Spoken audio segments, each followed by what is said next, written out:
This episode is sponsored by HelloFresh, so stay tuned for a great deal on how to feed them babies some fresh food. Warning: some viewers may find these stories disturbing.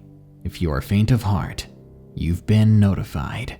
Babysitting for strangers can be dangerous and downright eerie. Imagine visiting a house you've never been to, for people you've never met, and staying there, usually at night, for hours. On the other hand, babysitters are creepy. You're left alone with them for hours at night while your parents are gone. Who knows what they could do, what they're capable of? In honor of the creepy aspects of babysitting, here are some allegedly true scary stories about babysitters and babysitting jobs. If you have a story of your own, you can share it with us at darkstories.org. I'd really like to hear your creepiest TikTok tales for an upcoming video. Now then, it's time to get going. Your appointment to babysit is now. Babysitting my cousin, from Amelia and Jane. Location unknown. I was 9 years old at the time. I guess my parents thought I was plenty old enough to babysit my cousin while her parents and mine were out mini-golfing. I did all the usual things, played a few games with Jane, had her go to bed at a proper time. She was surprisingly obedient to me, which made everything quite easy. After a few hours of staying up past my own bedtime and watching TV, I heard a sudden noise upstairs. It was a loud clunk, like a rock or something fell to the ground. It went quiet again, so I ignored it. Some more time passed and I heard the same noise, but it was louder than before. This time I paused the TV and walked upstairs to check. As I reached her door, something stopped me from opening it. I stood there for only a moment trying to process the new sound. It was the sound of glass shattering beyond the door. Multiple thoughts flooded through my mind, like, did she break something? And hundreds of other possibilities, until I realized what it had to have been: the big sliding glass door to the balcony in her room. I stood there frozen, knowing my cousin was in danger. Finally, I worked up enough courage to open the door. Sure enough, the glass door had been shattered. The only person I found inside was my little cousin huddled up in the corner. She surely had been woken by the noise, so I took her by the hand and headed downstairs with her. We locked ourselves inside my aunt and uncle's room. My cousin didn't have any big dogs or animals that could have done that in the house. We were alone. For some reason, my little 9-year-old brain didn't think to call the police at the time, or even either set of our parents. After a few minutes of waiting, rain started showering down, pattering the window. A while later, we hear thuds coming from upstairs. I pulled Jane closer to me, watching the door, and listened closely. Nothing happened for the rest of the night when Jane's parents finally came home. They found us huddled together in their room, watching TV quietly. They asked what we were doing, and Jane hopped up. She walked out of the room silently and up the stairs to her room, all the while her parents and I followed. She looked at all the rainwater around the broken glass door, still staying silent. My aunt asked what had happened, and I explained every detail to her. She looked dumbfounded. After that, my uncle drove me home.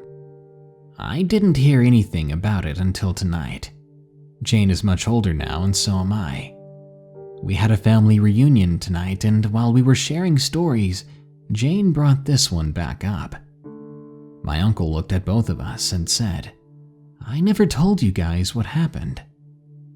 Jane and I exchanged glances.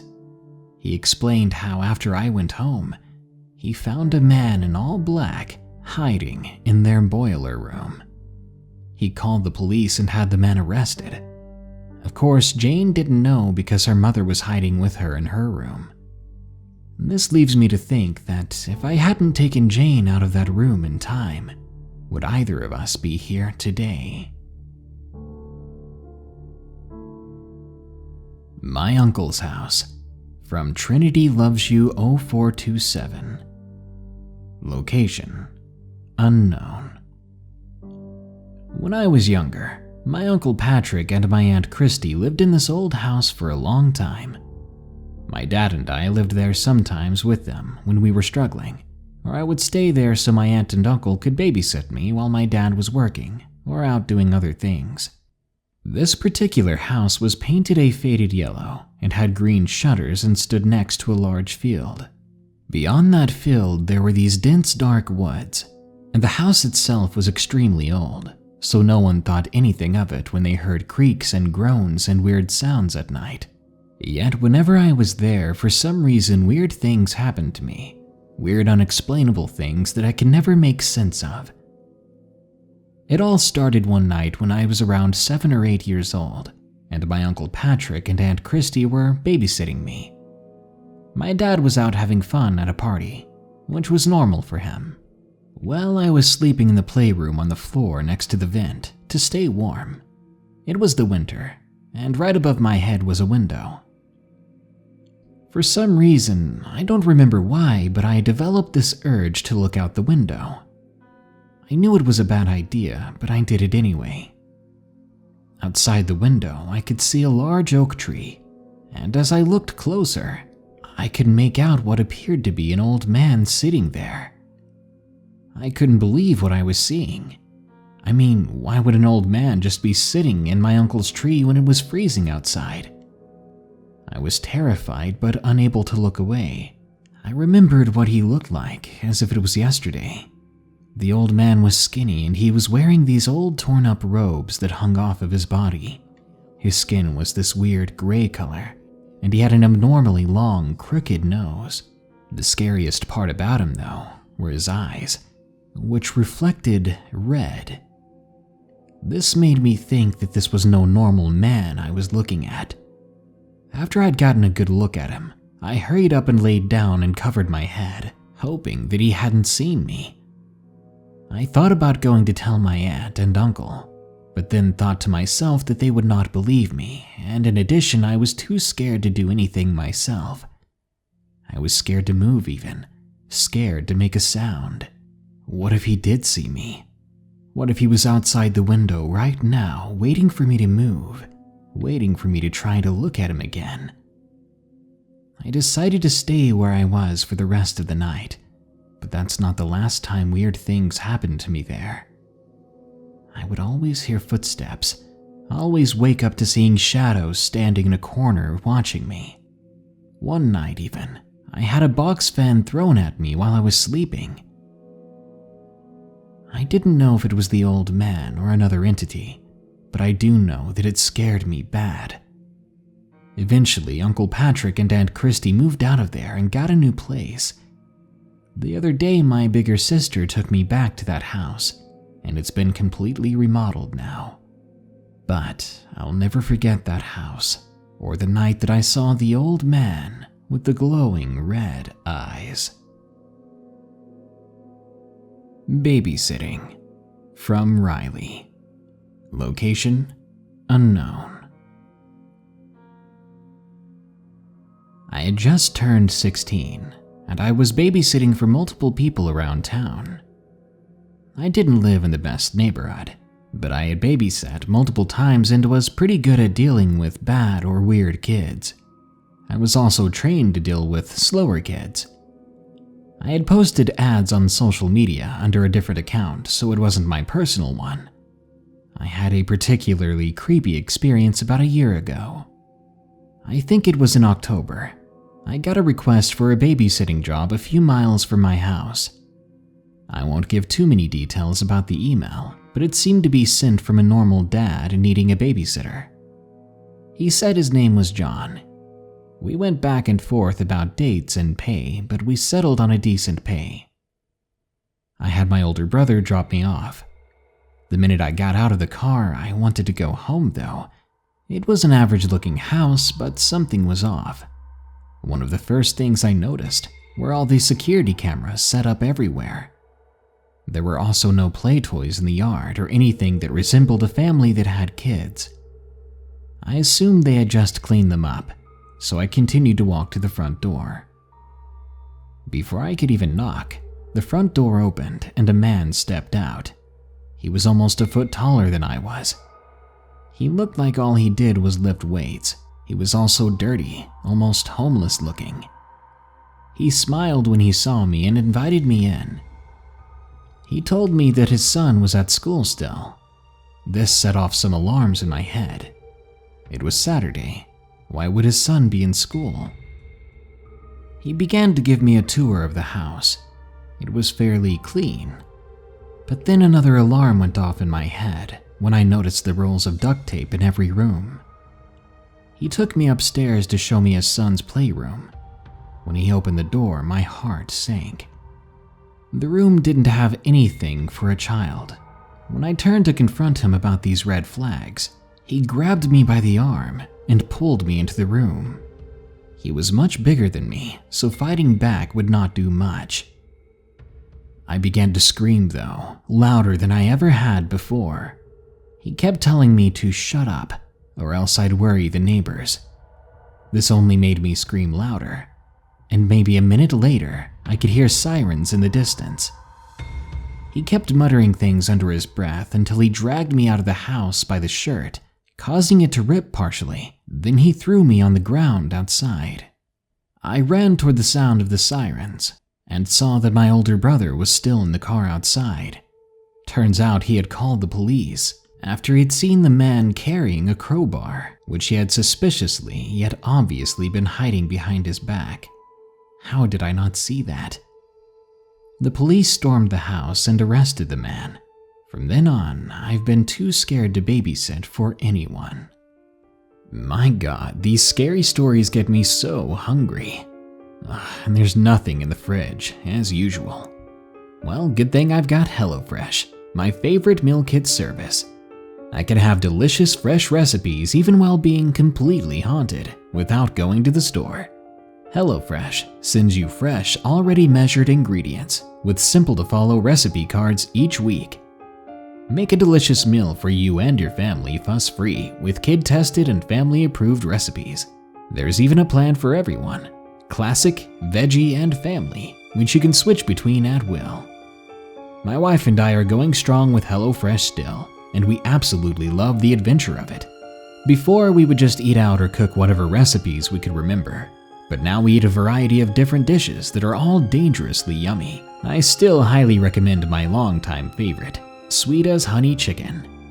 So become the coolest and least creepy babysitter in town and sign up for HelloFresh today. Just go to hellofresh.com/DPP80 and enter DPP80 and you'll even get $80 off your first month. That's basically 8 free meals just by going to hellofresh.com/DPP80 and entering DPP80. Thanks, HelloFresh. Now, back to the show. Dog Foster Disaster from BrannasCat. Location unknown. This happened to me recently. It was about 2 weeks ago when I found an ad online for someone who needed a foster home for 2 dogs. I have 3 dogs of my own, and I've babysat dogs for people in the past, free of charge, just because I love dogs. I don't want to see them go to the pound just because someone is in between places to live. All I ask is that the owners buy the food. I contacted this man and right away something seemed off, but I assumed he was just nervous about finding a stable place for his dogs to go to. Over the phone, he seemed anxious and unsure. I did everything I could to reassure him that I had the experience he wanted and that he did not need to worry. But instead of agreeing to meet him at my place, I gave him my parents' address. Something told me not to give him my own address. He showed up about 2 hours later than he said he would. My dad was home and grilled me about what the man was doing there. I told him that I was thinking about babysitting his 2 dogs. He went inside the house muttering something under his breath. When I first met the man, I approached his car with one of my own dogs on a leash. He rolled down his window and one of the dogs started barking aggressively. He said that the dogs need a buffer in between them to meet each other. Weird, but not unheard of. I took Blackie to the side of the yard. That's my dog. When the man stepped out of his car, he was stick thin, with messy dark curly hair that looked unkempt and standing on end. His teeth looked like they could eat an apple through a picket fence. I escorted him into the backyard, but with one eye on him. He handed me the leash of one of his two dogs. I noticed then that both of his dogs had choke collars on instead of regular collars. This bothered me, but I ignored it. I took the dog I was holding over to the side of the yard, where I'd locked my own dog in. The man seemed reluctant to follow me, but he did. I asked him point blank why he needed a place for the dogs. He started stuttering, and then changed the subject. Red flag number 20. Through the fence, the dogs seemed okay, so I let Blackie out of the side of the yard to socialize with these dogs. The younger one, Gretchen, seemed extremely scared of everything, and the older one, Abby, suddenly bit my dog in the neck out of the blue. Red flag again. As I discussed with this guy, I noted two things. Firstly, that he seemed to talk in run-on sentences, and he repeated himself a lot. Secondly, he never would look me in the eyes, and his right eye constantly seemed to twitch back and forth, like Mad Eye Moody from Harry Potter. It was creepy. After about an hour of him going on and on about every little thing and nothing at the same time, he finally told me he would go get the dog food and license information out of his car. I followed him, but stayed about 5 or 6 feet away from the car. As he opened up the car door and reached inside, I caught a whiff of a stench right in my face.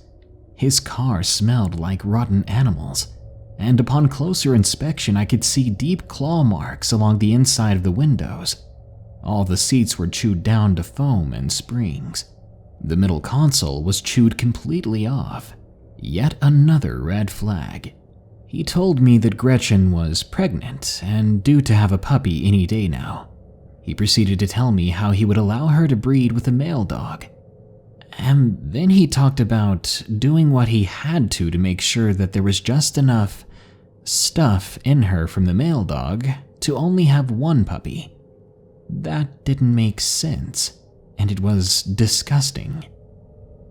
At this point, I was obviously uncomfortable with this situation. For some reason, I told myself maybe I was just overreacting. He had told me that I could keep the puppy or sell it. He said that he knew people that would buy the puppy from me later on. I was feeling a bit overwhelmed. His paperwork was a mess. He had wadded up documents and random tags for about 6 or 7 different dogs. He finally just stuffed all of it in a plastic bag and handed it to me. After all that, I had the 2 dogs loose in the backyard with Blackie and had everything all ready to load into my car to go to my house. Then the man tells me he has a headache from the long drive and that he was going to rest his eyes in his car for a few minutes. I was sitting there in the yard trying to calm Gretchen down as she was howling and screaming for dear life. During this time, he walked back and forth from the fence to his car multiple times, which seemed to upset her more and was starting to upset me as well. I was considering just giving the dogs back now. He sat there parked for an hour and a half, at which point my mom was saying that he needed to leave. As soon as he was gone, I loaded Blackie and the 2 girls into my car with the food and the bag of wadded up papers, and we went home. I got them settled in for the night, and that's when the phone calls started. It was about 10:30 p.m., and I was getting ready for bed. He called me 3 times in rapid succession, but I had fallen asleep by then, only seeing the calls in the morning. That day I turned on my phone, finding all his angry messages, telling me things like, I needed to call him now, or I'm coming to get them. I was weirded out now. I took a couple of pictures to send him of the dogs to show him they were fine, but it wasn't enough. He started calling again, and I answered just to get him to stop. On the phone, he seemed like he just wanted to talk to me, like he was lonely. But I wasn't okay with this. I let him ramble on for a while, before making an excuse to hang up. Over the course of the next few days, he would call me 20 more times. I wouldn't answer. I also didn't have my voicemail set up because I hated voicemail with a burning passion, and rarely listened to my messages when I did have it. This seemed to really upset him, and he complained to me in a text message about how I needed to get it set up. Of course, I ignored this too. I called my sister and we decided to look this guy up. I tried a few different websites, but I was starting to wonder if he gave me a fake name, because nothing was coming up at all. Then I typed his name into Google, which I should have done from the start. Turns out he was going by his middle name, not his first, and he was a convicted felon in 4 different states for robbery, identity theft, and assault with a weapon. I sent everything I found to my parents and my sister. The phone calls continued. When I did answer the phone, he seemed to be becoming more and more obsessed about Gretchen having a puppy. He told me I needed to keep my house really dirty and smelly because it will make her feel more comfortable. He also told me I couldn't let her give birth under the computer desk because it would give the puppy cancer. The dogs were fine. Great, actually. I was worried about Abby being too aggressive with my dogs at first, but she settled down as soon as I got her home. Gretchen took a couple of days, but she was settling in too. I felt bad that she was due any day and I had to send her back already, but this guy was very quickly turning into a freak. One night I decided enough was enough. I changed my number and contacted my family to let them know. The following day I had emails complaining about my phone not working. That was it. Enough. I made up a lie over email that my phone had been stolen and that I wasn't comfortable keeping the dogs anymore. He needed to come pick them up tomorrow. I told him to meet me in town at the Goodwill at 6:30 p.m. Mom and I were an hour away on an errand when my dad called. He said that the guy showed up at their house. Mom asked for his number and I gave it to her. She called him and told him that he needed to leave and that he could meet me when and where I told him to. I realized that he must have thought nobody was home, and for what reasons he showed up there when he thought we were gone, God only knows. I could hear him stuttering over the phone that he wasn't leaving, that he was getting his dogs tonight, not waiting until tomorrow. I told Mom we needed to go to my house to get the dogs, then he could meet us at the police station. But Mom didn't want to go. She was afraid and said she would wait at my house while I dropped off the dogs. We got to my house and I ran back and forth trying to gather everything. The documents, the dog food, the leashes, collars, and the dogs. I grabbed Gretchen first and had to shove her in the car because she was suddenly acting afraid again. Abby must have known something was up. She began growling for no reason, but when I got the leash on her, she followed me without a problem.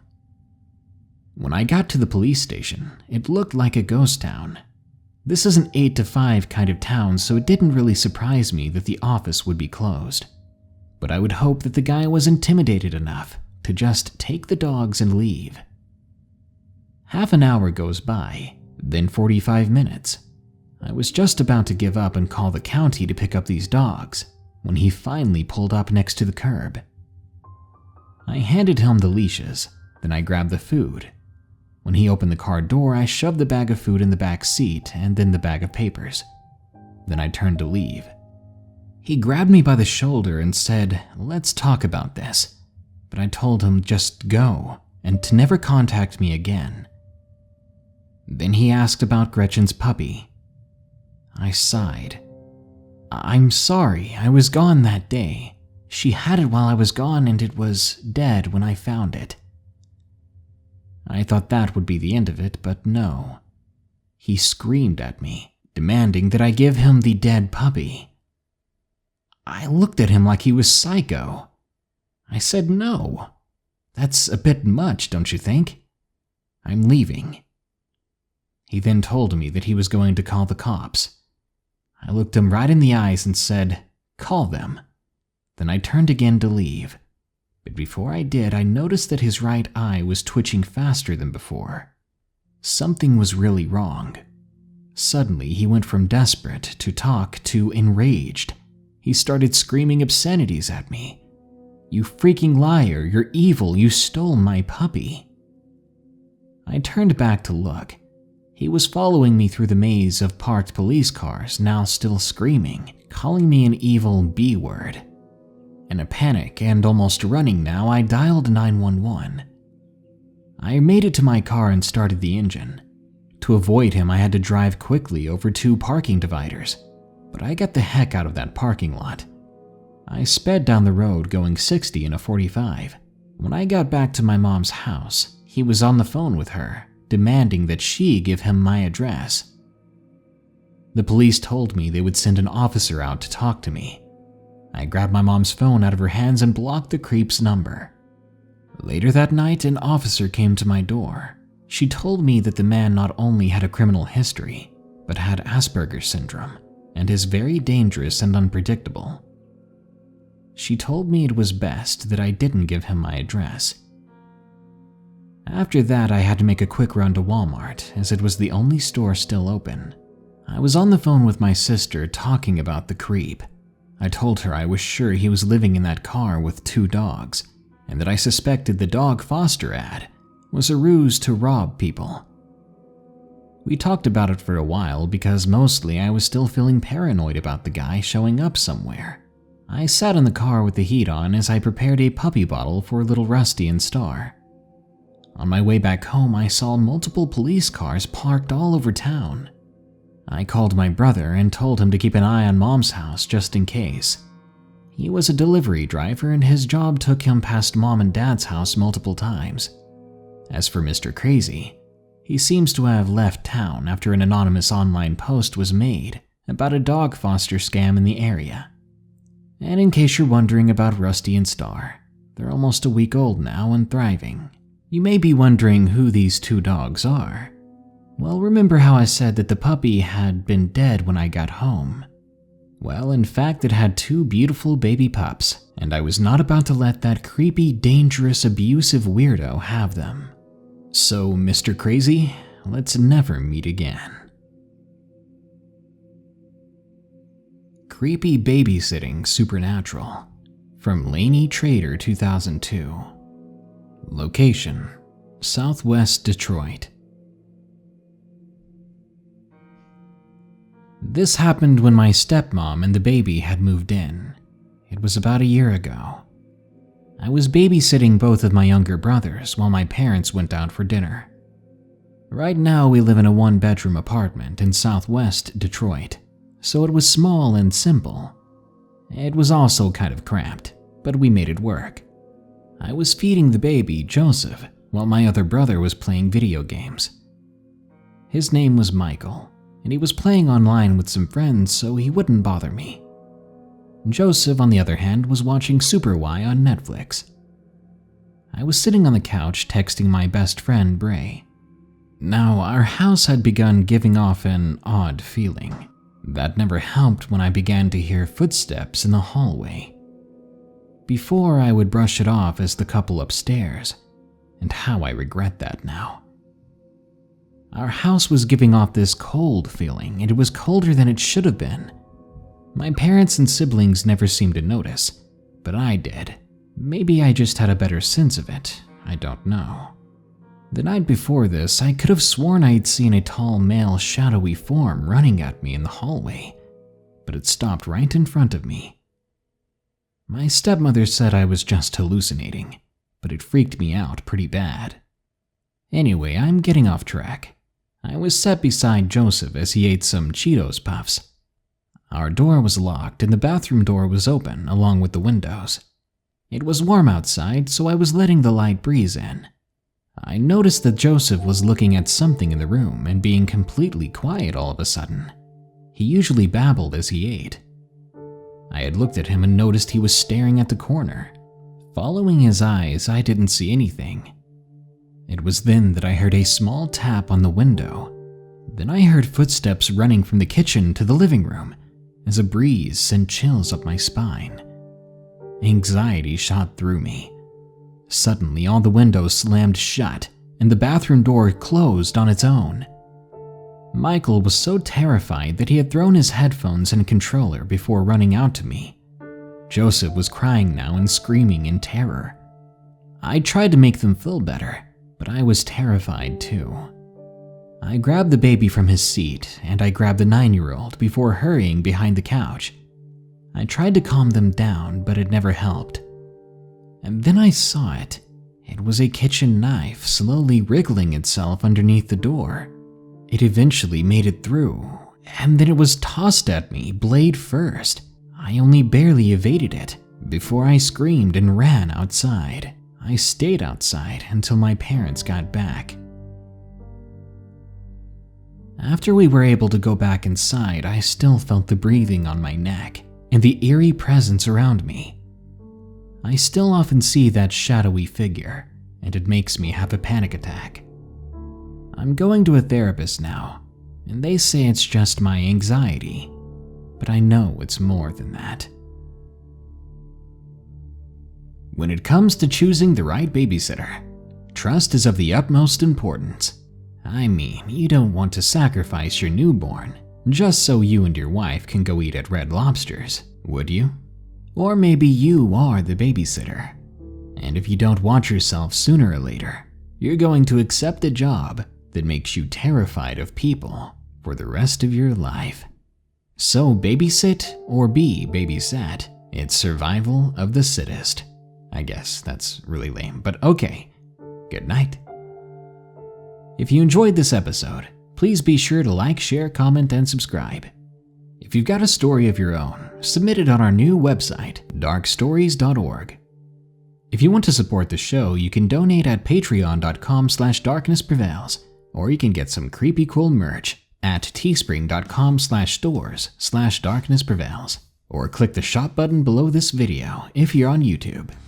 Now, as usual, here are my 5 favorite early comments from the previous video about 6 real hellhound encounters. Careless Whisper says, I feel like my dog is a hellhound. She's seriously a demon. Aw, she's probably the best demon I've ever seen. Who's a good girl boy? Kojo3 Official says, I met some hellhounds in Black Ops 2. They were fetching my soul. Well, if they came after me, they wouldn't find a damn thing. Woody the Soul Dad says, I'ma ride my horse to the Old Town Road. Got the hellhounds in the back. I can hear it now. Dovane Williams says, this will definitely have me inside for the rest of the week. Of course, Dovane. Where else are you gonna pet those cute hellhound tummies? And Flower Queen says, yes, I'm excited for these stories. I hope to hear them on the podcast. Maybe the hellhounds go after who dislikes Darkness Prevails videos. If only, Flower Queen, if only. Well, that brings us to the end of this Darkness Prevails episode. But don't you worry, more scary stories are on the way soon, so stay tuned. Until next time, here are the credits to my amazing patrons who continue to donate. They're amazingly attractive people. Remember, stay safe out there, and stay creepy, because this world is a strange one.